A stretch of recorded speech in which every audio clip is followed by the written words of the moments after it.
September 24th. It's my first vlog. Here I am with my cousin Philip, my roommate Kyla. Hello. Hello. Hello. Hello. So, what are we going to talk about right now? We're going to talk about what's growing in my stomach after eating that time. His stomach is gurgling after this amazing time.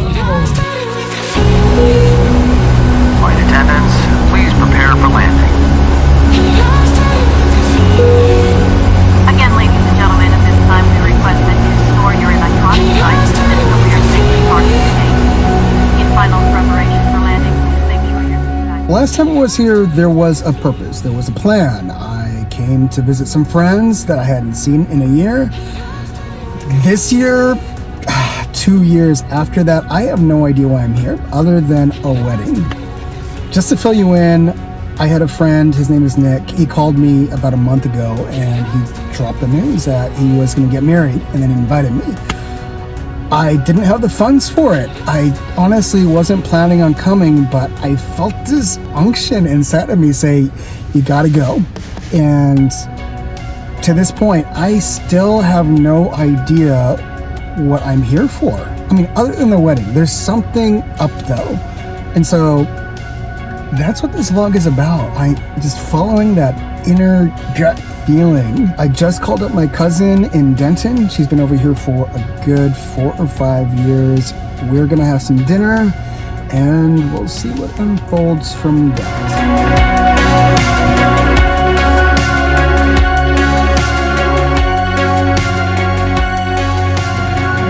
Ooh, Dr. Wen right here. This is my cousin.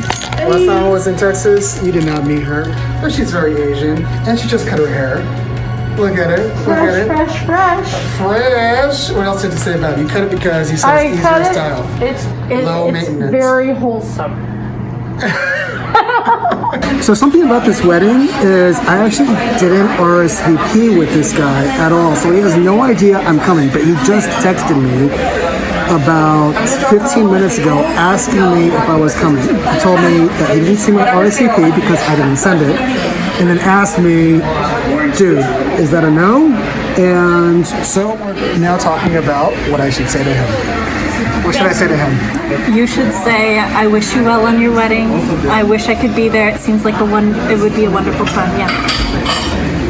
I agree with her. Tell him congratulations. But also insinuating that you're not coming. See? These gals are smart. So I could say something like that and get away with this. What do you guys think? That was the shootout for Bonnie and Clyde. Wow. Seriously? Yeah. They tried to rob and get out of here 11 o'clock in the middle of daytime, and the cops came out during the courthouse was in session, and they shot it right here. Wait. Where's the bullet holes? I don't see them. They're to the right.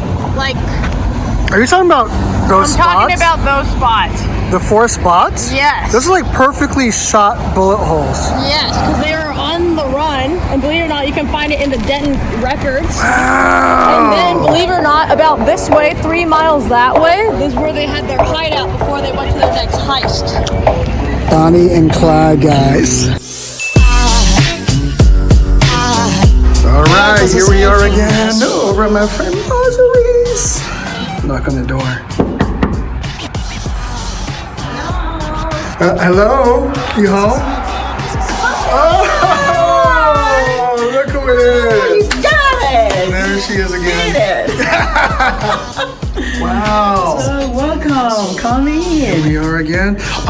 You might remember this place from my last vlog. We were dancing in here. Salsa dancing. Yes. Remember that? Salsa dancing. It was me. I had to change it a You, little bit. Aaron, and Megan, and Joshua. Yes. We were all here. That's right. Here we are. Here we are.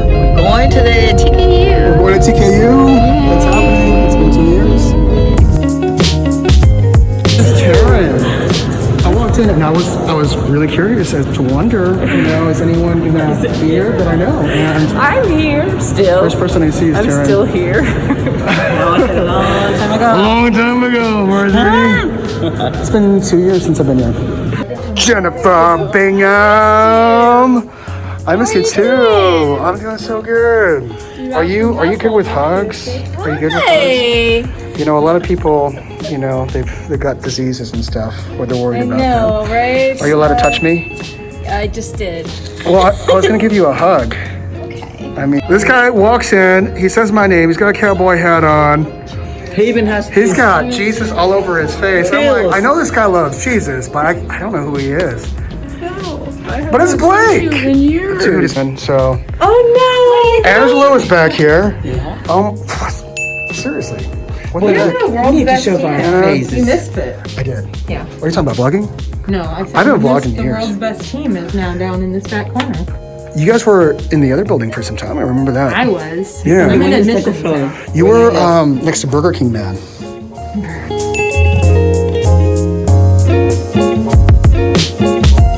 Out here, I walked around a little bit, and I didn't want to say hi to a single person. There was a guy. He was okay. He was driving around the block, singing to this country music or something.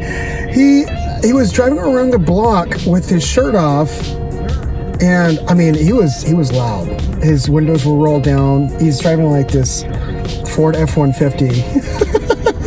He pulls up into a parking spot, walks over to a bush, and then starts shaving. Like he straight up busts out a shaver, like a buzzer. Right.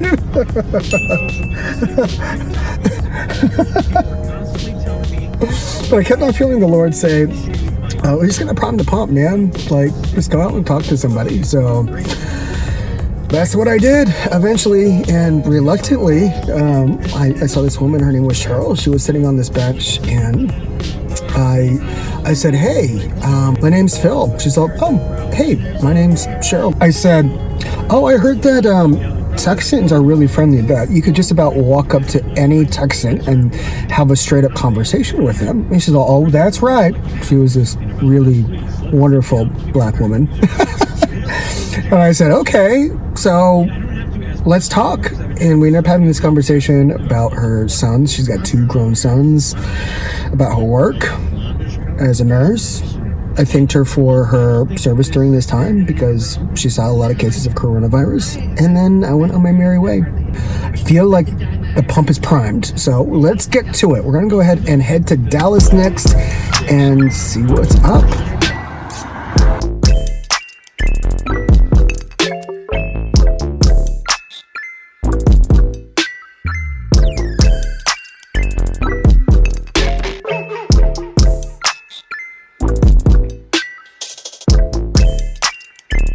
Made it into Clyde Warren Park. Only got about an hour because I'm meeting Marjorie pretty soon. She's getting off of work, and I think we're doing something. Not really quite sure what that is yet.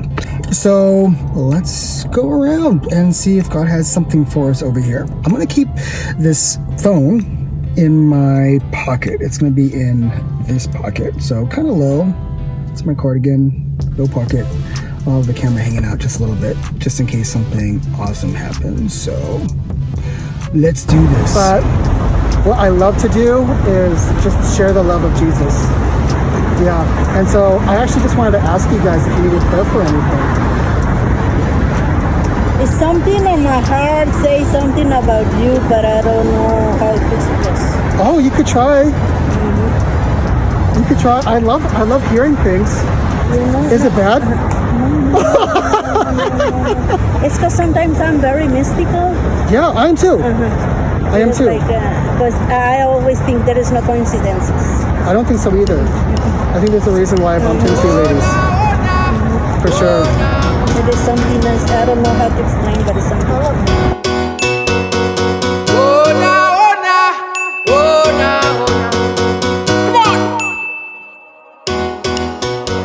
This is Cameron. I just met him at Clyde Warren Park.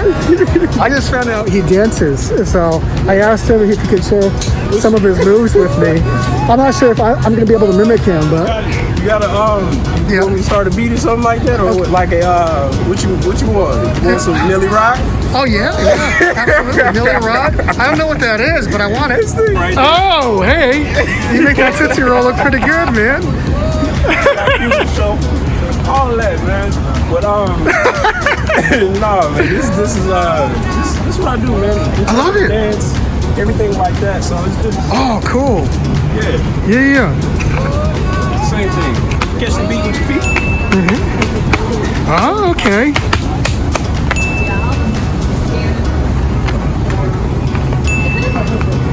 Then Come on now.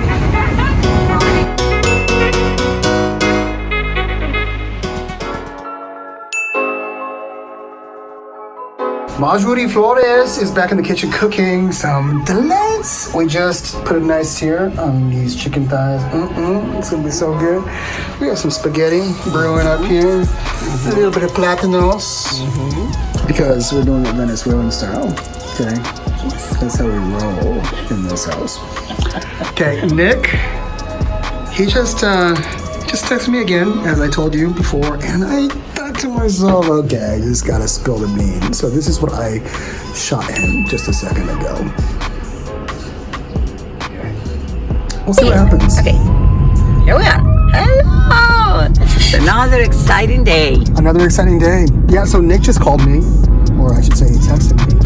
And now he's trying to get me into his wedding somehow. I don't think that's gonna work because there's a reason why I was to come in as a secret. And so I feel like Holy Spirit's just gonna open a window for me, sometime through the reception perhaps. That's kind of what I'm betting on right now. We'll just play it by ear for now and then see what happens. Right now, we're going to, where are we going? To the Main Street. We're going to Grapevine Main Street. Grapevine Main Street. And we're going to see if God has any treasures for us over there. Maybe we can, just spread the love of Jesus, and administer His presence, because that's what we're all about. You know what I'm saying?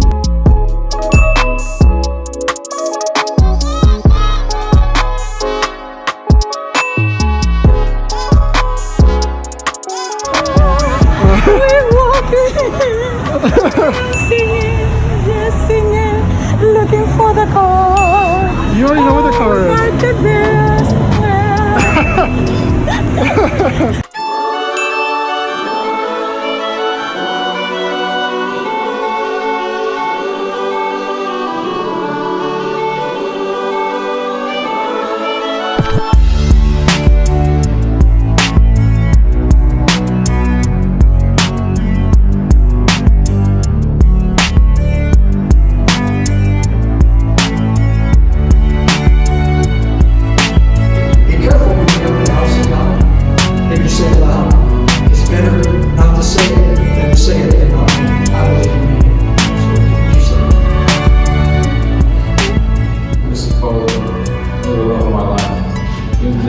Lived love towards me. You guys can't even imagine what I mentioned. I choose this day to love, honor, and cherish you.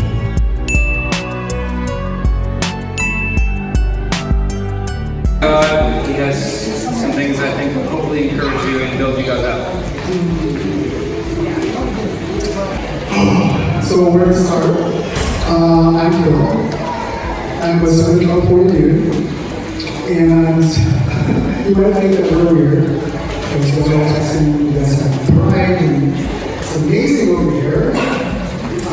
But I was in South Lake to the square yesterday, and a guy, literally with his shirt off, was driving around the square, singing up with his lungs. And he proceeded to get out of his truck and shave his body with the electric shaver. I have a question for you. Is that something wrong here?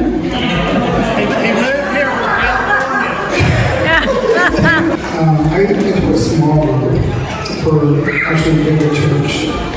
It was many years ago, 4 or 5 years ago. I remember when we first came up to the door, he knocked, and I remember thinking to myself, he's a bit older. I mean, I threw an adults small group, so I'm like, okay, this is going to be interesting. He comes in, and I can't tell you enough that this man before you today is the most genuine, most heartfelt, most beautiful Jesus lover that I probably have ever met here in Texas. And I remember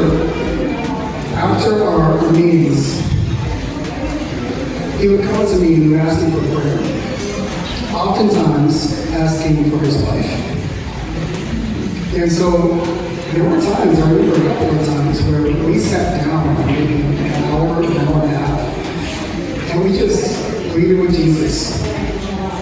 Jesus, bring his life. We are believing that she is going to come soon. And I have to say, Chrissy, quite honestly, what was in my mind back in the day does not even come out to what I see before me now. You are even more brilliant, even more beautiful, and more God-fearing than I thought you would be.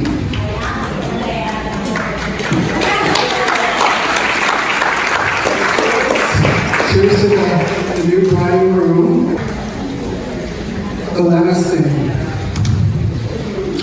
thing, very unconventional.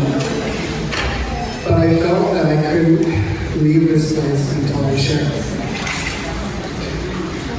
One of the things that kind of connected me and Chrissy, I don't know Chrissy well. In fact, this is the first time I've ever seen her. We talked on the phone maybe a month ago. Is that we're both missionaries. And as a missionary, it's our heart to see a unified church throughout the world. It's our heart to see salvation come to the least of these. Whether you be rich or whether you be poor. It's just our desire. We want to see the world whole, especially in this time where COVID-19 is really rampant.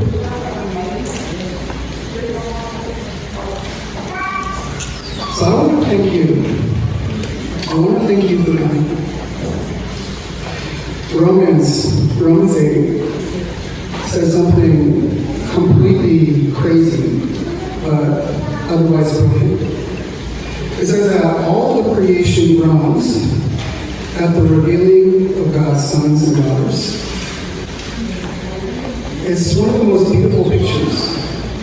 I imagine all the beings in heaven, all of the creations on earth, anticipating every single son and daughter coming to life for the first time. The sons and daughters to be revealed. Every single one of you are an expression of God that has never been seen before you were born. I actually believe, this is a personal belief, it's not a doctrine or anything like that,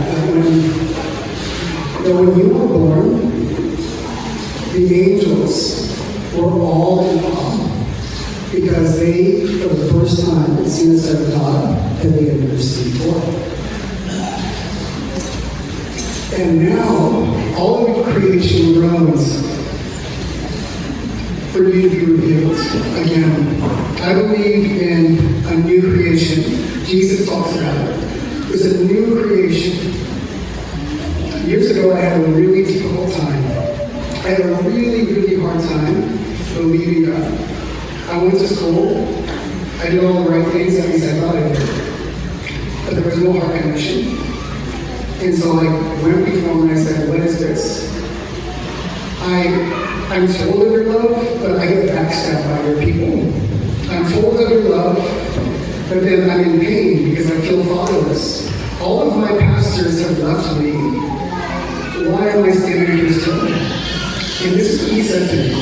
And it might sound odd, but this is just how God speaks to me sometimes. He said, Phil, bear with me, okay? He said, there's no reason to love a baby. And I remember just saying, what are you saying? This is the most ridiculous thing. You create babies. He said, when you think about it, babies, they poop, they pee, they cry to keep you up in the middle of the night. And they don't contribute to the world in any way that's coming off. But he said, there's one reason why you love a baby. He said, when you look at the baby in his or her eyes, you see yourself. And there's really no language to explain what happens. But you know, all of a sudden, that you would give your life for that thing. If a train was coming, a speeding train was coming, you would actually go out of your way and lay your life down for this baby. If harm came to this baby, he would get out of his way as soon as possible. And I want to let you guys know tonight that this is actually the way a father feels about you. It doesn't matter what you've done in the past, because Romans 5:8 says that God demonstrates his own love for us by this, that while we were still sinners, Christ died for us. In other words, while we were pooping and peeing, I'm sorry, this is wedding. Excuse my language, you're still eating, boy. And keeping him up in the middle of the night, he chose to die for you. In other words, he would rather die than be without you. And that is the gospel message that I want to share with you.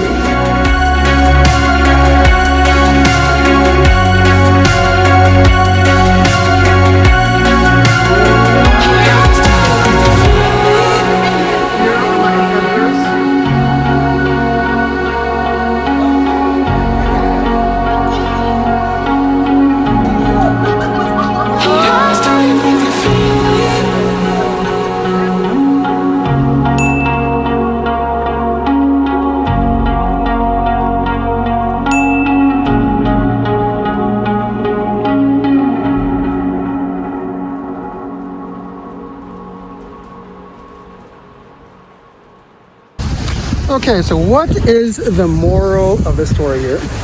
You know what? It's really hard to say because I got here, didn't know what I was going to do, didn't know what I was going to see, didn't know who I was going to meet, but I don't know. This time right now, Sunday, 3 days in, I feel the Lord's pleasure. I didn't see anything crazy radical. I actually didn't see a single salvation. Saw God encounter people and touch people, which was very, very amazing. But it wasn't this mind-blowing revival trip, if you will. It was actually quite normal and somewhat mundane. But I'm sitting on this side now of the trip just feeling like I really got what I came for. Hebrews 11:6 says it's impossible to please God without faith. Faith. It's not about doing something spectacular. It's not about performing. It's about having faith. So the moral of the story is step out. Do something that you normally wouldn't, and trust that where he has you right now is exactly where he's placed you. And if it's not, then move. He's going right, go right. He's going left, go left. Just make sure that you don't leave without him, because that's not a good spot to be. Thank you guys for joining me on this random excursion to Texas. It's been so much fun, and I'll see you in the next video.